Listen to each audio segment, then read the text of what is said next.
പ്രിയമുള്ള കൂട്ടുകാരെ, എജുപ്ലേയുടെ കളിക്കാം പഠിക്കാം എന്ന സീരീസിന്റെ ഭാഗമായി ഇനി അല്പം ഭാഷാ പ്രവർത്തനങ്ങളിലേക്ക് കിടക്കുകയാണ്. എല്ലാവരും മിഠായി കഴിക്കാറില്ല. മിഠായി കഴിച്ചിട്ട് എങ്ങനെയാണ് മിഠായി കഴിക്കുക? ചിലര് വായിൽ റാപ്പർ പൊട്ടിച്ച് വായിലിട്ടിട്ട് പെട്ടെന്ന് ചവച്ചാണ്. ചിലർ കുറേ സമയം അതിങ്ങനെ അലിച്ചലിച്ച് ഉളഞ്ഞിറങ്ങും. ഇങ്ങനെ പല രീതിയിലാണ് മിഠായി കഴിക്കുക. പക്ഷെ മിഠായി എങ്ങനെ കഴിച്ചാലും അവസാനം അതിന്റെ എല്ലാ രുചികളെയും നാവിലേക്ക് ഇങ്ങനെ എടുത്തിട്ട് എന്നൊരു പരിപാടി ഉണ്ട് നമുക്ക്. അതിനെ ആസ്വദിച്ചൊന്ന് കഴിക്കുക എന്ന് പറയും. അപ്പൊ അങ്ങനെ മിഠായി കഴിക്കുമ്പോൾ നമ്മൾ ആസ്വദിക്കുന്നു. ഇനി ഒരു പാൽപ്പായസം കുടിക്കുകയാണെങ്കിലും നമ്മളൊരു 10-20 പേർക്ക് പാൽപ്പായസം വെക്കുന്നു എന്ന് വിചാരിക്കുക. പാൽപ്പായസം എല്ലാവരും കുടിച്ചു കഴിഞ്ഞാൽ നല്ല മധുരമുള്ള പാൽപ്പായസമാണ്. അപ്പൊ മധുരം ഇഷ്ടപ്പെടുന്നവർ എന്താണ് പറയാ? പാൽപ്പായസം അടിപൊളിയായിട്ടുണ്ട്. എന്നാൽ അതേസമയം മധുരം അത്ര ഇഷ്ടമല്ലാത്തവരാണെങ്കിൽ പറയും കുറച്ച് മധുരം കുറഞ്ഞായിരുന്നു, കുറച്ച് കൂടുതലായി പോയിരുന്നു. അപ്പൊ ഇങ്ങനെ വിവിധ അഭിപ്രായങ്ങളാണ് വരിക. ചിലപ്പോ പാല് കൂടിപ്പോയി, ചിലപ്പോ ശരിക്കും വെന്തിട്ടില്ല, നെയ്യ് കൂടിപ്പോയി, പാല് കുറഞ്ഞു പോയി, ഇങ്ങനെ പലതരത്തിലുള്ള ചർച്ചകളുണ്ട് വരും. എപ്പോഴാണ് ഇതുണ്ടാവുന്നത്? പാൽപ്പായസം കുടിച്ചു കഴിഞ്ഞതിന് ശേഷമാണ്. പാൽപ്പായസം കുടിച്ചു കഴിഞ്ഞതിന് ശേഷം ആ പാൽപ്പായസത്തെ കുറിച്ച് തന്റെ അഭിപ്രായം പറയുകയാണ്. എന്ന് വെച്ചാൽ അത് ആസ്വദിച്ചതിന് ശേഷം നമ്മുടെ നാവ് കൊണ്ട് നാവിലെ രസമുകുളങ്ങൾ, അതിന്റെ രുചി നമ്മുടെ തലച്ചോറിൽ എത്തിച്ച് അതിനെ കുറിച്ചുള്ള അഭിപ്രായം നമ്മൾ പറയാം. അപ്പൊ ഇങ്ങനെ പറയുമ്പോഴും അതിനകത്തൊരു ഘടകമുണ്ട്. ഒരു പാൽപ്പായസത്തെ കുറിച്ച് ഞാനൊരു അഭിപ്രായം പറയണമെങ്കിൽ, പാൽപ്പായസം ആസ്വദിച്ച് കുടിച്ചതിന് ശേഷം അതിന്റെ അഭിപ്രായം പറയണമെങ്കിൽ പാൽപ്പായസത്തിലുള്ള പാൽപ്പായസം തയ്യാറാക്കുന്നതിന് എന്തൊക്കെ ചേരുവകൾ വേണമെന്നുള്ളത് ഒരു ബോധം, ഒരു സാമാന്യ ബോധം എനിക്കുണ്ടായിരിക്കണം. എങ്ങനെയാണ് പാൽപ്പായസം ഉണ്ടാവുക? പാൽപ്പായസത്തിന്റെ ചേരുവകൾ എന്തൊക്കെയാണ്? പ്രധാന ചേരുവകൾ എന്തൊക്കെയാണ്? അരി, പഞ്ചസാര, പാല്, വെള്ളം. ഈ ഇത്രയും 4 സാധനങ്ങൾ ചേർന്നാൽ പാൽപ്പായസമാണ്. പക്ഷെ ആ പാൽപ്പായസത്തിന് രുചി ഉണ്ടാവുമോ? രുചി കിട്ടണമെങ്കിൽ ഇത് മാത്രം പോരാ. സ്വാഭാവികമായും പാലും പഞ്ചസാരയും അരിയും വെള്ളവും ഉണ്ടെങ്കിൽ പാൽപ്പായസമാവും. പക്ഷെ ആ പാൽപ്പായസത്തിന് രുചി കിട്ടണമെങ്കിൽ ചിലപ്പോൾ അതിൽ നെയ്യ് ചേരണം, അണ്ടിപ്പരിപ്പ് ചേരണം, മുന്തിരി ചേരണം, ചിലപ്പോൾ കൊഴുപ്പ് കൂട്ടുന്നതിന് വേണ്ടി സാബുനരി ചേരണം. ഇങ്ങനെ പല കാര്യങ്ങൾ പല ചേരുവകൾ രുചി കൂട്ടുന്നതിന് വേണ്ടി കൃത്യമായി ഒരു പാകത്തിൽ അതിലേക്ക് ചേരേണ്ടതുണ്ട്. ഇങ്ങനെ ചേരുമ്പോഴാണ് നല്ല പാൽപ്പായസമാവുക. ആ പാൽപ്പായസത്തെ രുചിച്ചു നോക്കിയാണ് നമ്മൾ ഒരു പക്ഷെ മധുരം കുറഞ്ഞു പോയി എന്നോ അല്ലെങ്കിൽ നെയ്യ് കൂടിപ്പോയി എന്നോ പാല് കൂടിപ്പോയി എന്നോ ഒക്കെയുള്ള അഭിപ്രായങ്ങൾ പറയുന്നത്. എപ്പോഴാണത് പറയാൻ ഞാൻ വീണ്ടും ആവർത്തിക്കുന്നു, അത് നമ്മുടേതാക്കിയതിനു ശേഷമാണ്. പാൽപ്പായസം ഞാൻ കുടിച്ചു കഴിഞ്ഞതിന് ശേഷമാണ്. ഇവിടെയാണ് ആസ്വാദനം നടക്കുന്നത്. നമ്മളൊരു സാധനത്തെ ആസ്വദിച്ചിട്ടാണ് അതിന്റെ അഭിപ്രായം പറയുന്നത്. അപ്പൊ ആസ്വാദനം എന്ന് പറയുന്നത് എപ്പോഴും അത് തൻ്റെതാക്കിയതിന് ശേഷമാണ് എന്ന് ഓർമ്മിക്കുക. അങ്ങനെയാണെങ്കിൽ ഒരു കഥയുടെ, ഒരു കവിതയുടെ, നാടകത്തിന്റെ, സിനിമയുടെ ആസ്വാദനം എങ്ങനെയായിരിക്കും? അതും എന്ത് ചെയ്യണം? ആദ്യം നമ്മുടേതാക്കണം. നമുക്കിപ്പോ കവിത മാത്രം എടുക്കാം. ഒരു കവിത, ഏതോ ഒരു കവി എഴുതിയ ഒരു കവിത, ആ കവിതയുടെ ആസ്വാദനം തയ്യാറാക്കണമെങ്കിൽ ആസ്വദിച്ചൊന്ന് പറയണമെങ്കിൽ ആദ്യം ആ കവിത തൻ്റെതാക്കി തീർക്കണം. എങ്ങനെയാണ് തൻ്റെതാക്കി തീർക്കുക? അത് പല ആവർത്തി വായിക്കേണ്ടി വരും.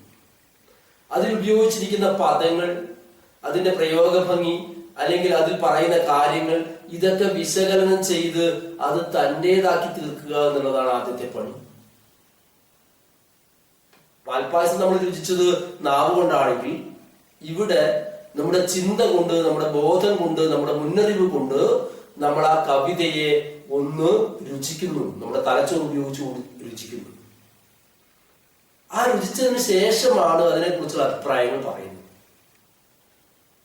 ഇങ്ങനെ പറയുമ്പോൾ തീർച്ചയായിട്ടും ആദ്യം ഓർമ്മിക്കേണ്ടത് തൻ്റെതാക്കുക എന്നുള്ളത് തന്നെയാണ്. അതുകൊണ്ട് പല ആവർത്തി കവിത വായിക്കുക, അല്ലെങ്കിൽ കഥ വായിക്കുക. അങ്ങനെ പല ആവർത്തി വായിച്ച് അതിനെ ഒന്ന് വിശകലനം ചെയ്ത് തൻ്റെതാക്കിയതിനു ശേഷമാണ് കവിതയെ കുറിച്ച് നമ്മൾ അഭിപ്രായം പറയുക. സാധാരണ പരീക്ഷയ്ക്ക് നമുക്കൊരു 10-20 മിനിറ്റ് കൊണ്ട് ആണ് ഒരു കവിതയുടെയൊക്കെ ആസ്വാദന കുറിപ്പ് തയ്യാറാക്കേണ്ടി വരുന്നത്. പ്രയാസമാണ് ശ്രദ്ധിക്കുന്നത്. കാരണം എന്താണെന്ന് വെച്ചാൽ, ഒന്ന്, ഈ ആസ്വാദനം എന്ന് പറയുന്നത് തികച്ചും വ്യക്തിഗതമാണ്. നമ്മൾ നേരത്തെ കണ്ടതാണ്, പായസം കുടിച്ചിട്ട് 20 പേര് 20 അഭിപ്രായങ്ങളാണ് പറഞ്ഞത്. അതുപോലെ തന്നെയാണ് ഒരു കവിതയെ കുറിച്ച്, കവിത വായിച്ചു കഴിഞ്ഞാൽ, കവിതയെ മനസ്സിലാക്കി കഴിഞ്ഞാൽ, അല്ലെങ്കിൽ കവിത തന്റേതാക്കി കഴിഞ്ഞാൽ പല അഭിപ്രായങ്ങൾ ഉണ്ടാവും. എനിക്കിഷ്ടപ്പെടുന്ന ഒരു കവിത നിങ്ങൾക്ക് ഇഷ്ടപ്പെടണമെന്ന് നിർബന്ധിക്കാൻ കഴിയില്ല. അത് തികച്ചും വ്യക്തിഗതമാണ്. അപ്പൊ ഇവിടെയാണ് ആസ്വാദന കുറിപ്പ് തയ്യാറാക്കുന്നതിന്റെ ഒരു പ്രസക്തി വരുന്നത്. ഒരാൾക്കുള്ള വ്യത്യസ്തമായ അഭിപ്രായം പറയുക, അത് രേഖപ്പെടുത്തുക. അങ്ങനെ ഒരു ആസ്വാദന കുറിപ്പ് എഴുതുമ്പോൾ എന്തൊക്കെയാണ് നമ്മൾ ശ്രദ്ധിക്കേണ്ട കാര്യങ്ങൾ? ആസ്വാദന കുറിപ്പിൽ ആദ്യം സാധാരണ എല്ലാവരും പറയുന്ന ഒരു കാര്യം കവിതയുടെ ആശയം എഴുതുക എന്നുള്ളതാണ്, അല്ലെ? ഇവിടെയാണ് കൂട്ടുകാർ പലപ്പോഴും ചെയ്യുന്ന ഒരു പണി. എന്താ? ഒരു കവിത കിട്ടിക്കഴിഞ്ഞാൽ ആ കവിതയെ അതിന്റെ ഒരു രൂപമാറ്റം സംഭവിപ്പിക്കുന്നു. എന്ന് വെച്ചാൽ കവിതാ രൂപത്തിലുള്ള ഒരു കാവ്യത്തെ, അല്ലെങ്കിൽ നമുക്ക് തന്നിരിക്കുന്ന ഒരു ഉൽപ്പന്നത്തെ ഗദ്യരൂപത്തിലേക്ക് മാറ്റും. എന്നിട്ടുണ്ടെങ്കിൽ കവിതയുടെ ആശയം എഴുതി. അതായത് കവി പറഞ്ഞ കാര്യങ്ങൾ ഗദ്യരൂപത്തിലേക്ക് മാറ്റി എഴുതിയാൽ കവിതയുടെ ആശയമാവില്ല, അല്ലെങ്കിൽ അത് അങ്ങനെയല്ല പറയേണ്ടത്. നമ്മൾ നേരത്തെ പായസം കുടിച്ചു കഴിഞ്ഞതിന് ശേഷം എന്റെ അഭിപ്രായമാണ് പറഞ്ഞത്. രുചി പോരാ, അല്ലെങ്കിൽ പഞ്ചസാരയുടെ മധുരം പോരാ, പാല് പോരാ എന്നൊക്കെ കുടിച്ച് കഴിഞ്ഞിട്ട് അയാളുടെ അഭിപ്രായമാണ് പറഞ്ഞത്, പാചകക്കാരുടെ അഭിപ്രായമല്ല. അപ്പൊ ഇവിടെയും അത് തന്നെയാണ്. കവിതയെ തന്റേതാക്കിയതിനു ശേഷം കവിതയെ കുറിച്ച് തനിക്കുള്ള ഒരഭിപ്രായം, അങ്ങനെയാണെങ്കിൽ തന്റെ ഭാഷയിൽ, എഴുതുന്നയാളുടെ ഭാഷയിൽ, എന്ന് വെച്ചാൽ ആസ്വാദന കുറിപ്പ് തയ്യാറാക്കുന്നയാളുടെ ഭാഷയിലാണ് ആശയം എഴുതേണ്ടത്. കവി പറഞ്ഞതുപോലെ അല്ല എഴുതുന്നത്. എഴുതുന്നയാളുടെ, വായിച്ചയാളുടെ ഭാഷയിൽ അതിന്റെ ഒരു ആശയ സംഗ്രഹം തയ്യാറാക്കുക എന്നുള്ളതാണ് ഒന്നാമത്തെ ഭാഗം. രണ്ടാമത്തേത്, നമ്മൾ നേരത്തെ പറഞ്ഞ ഒരു കവിത പറഞ്ഞല്ലോ, പാൽപായസത്തിന്റെ ചേരുവകൾ എന്തൊക്കെയാണ് നോക്കിയതുപോലെ ഒരു കവിതയ്ക്ക് രുചി വരുന്ന, അല്ലെ രുചി വരുത്തുന്ന കാര്യങ്ങൾ എന്തൊക്കെയാണ്, അതും കൂടി നമ്മൾ തിരിച്ചറിയേണ്ടതുണ്ട്.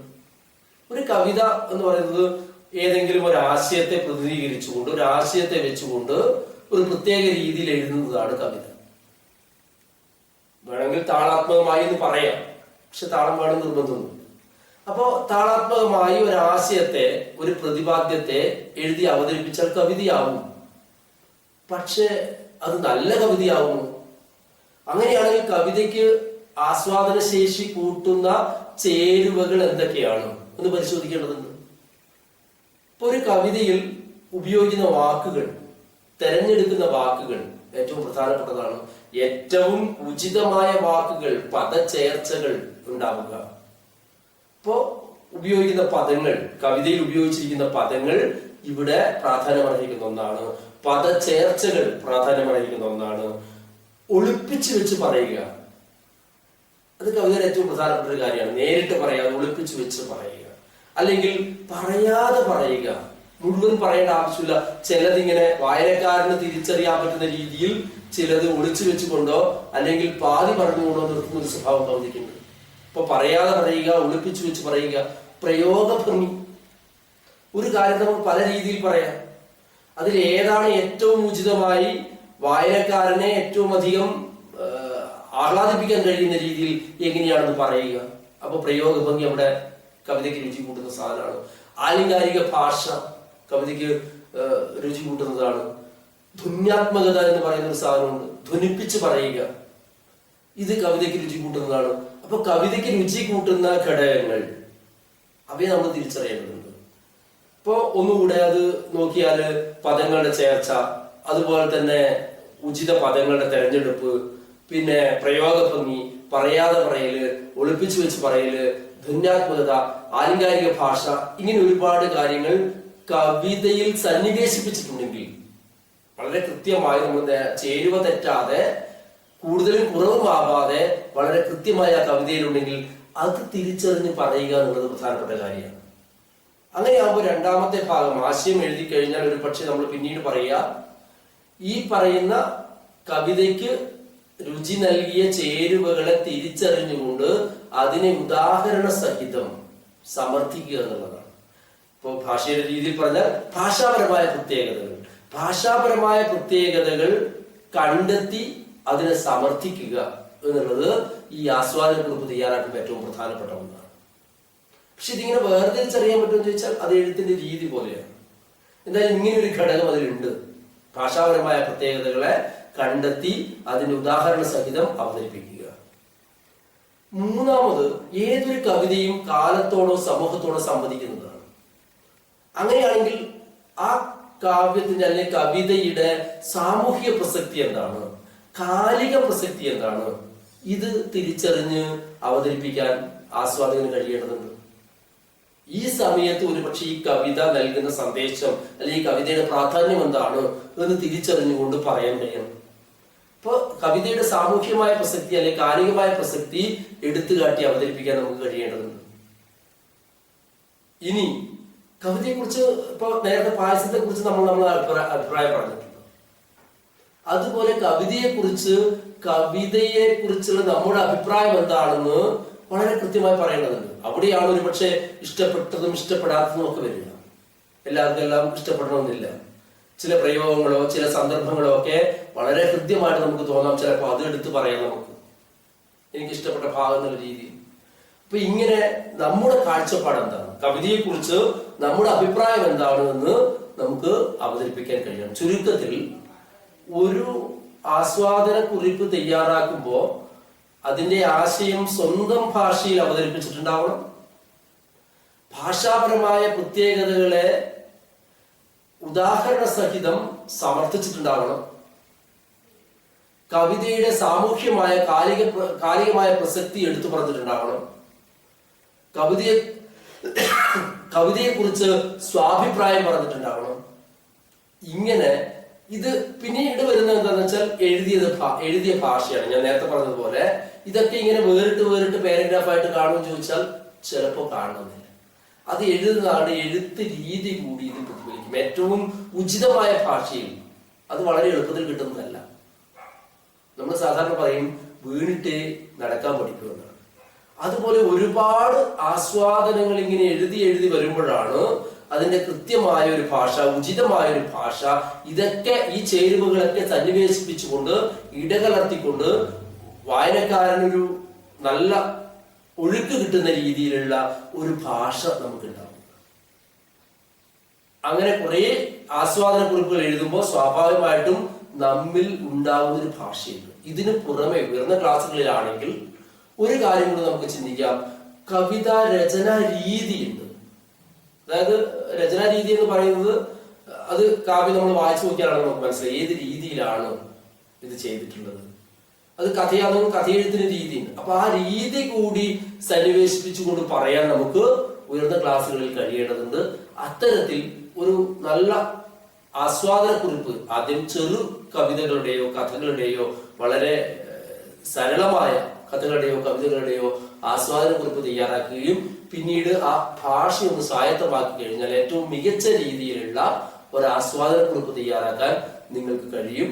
അതിന് കഴിയട്ടെ. അങ്ങനെ എഴുതി നോക്കുക എന്നാണ് ഈ അവസരത്തിൽ പറയാനുള്ളത്.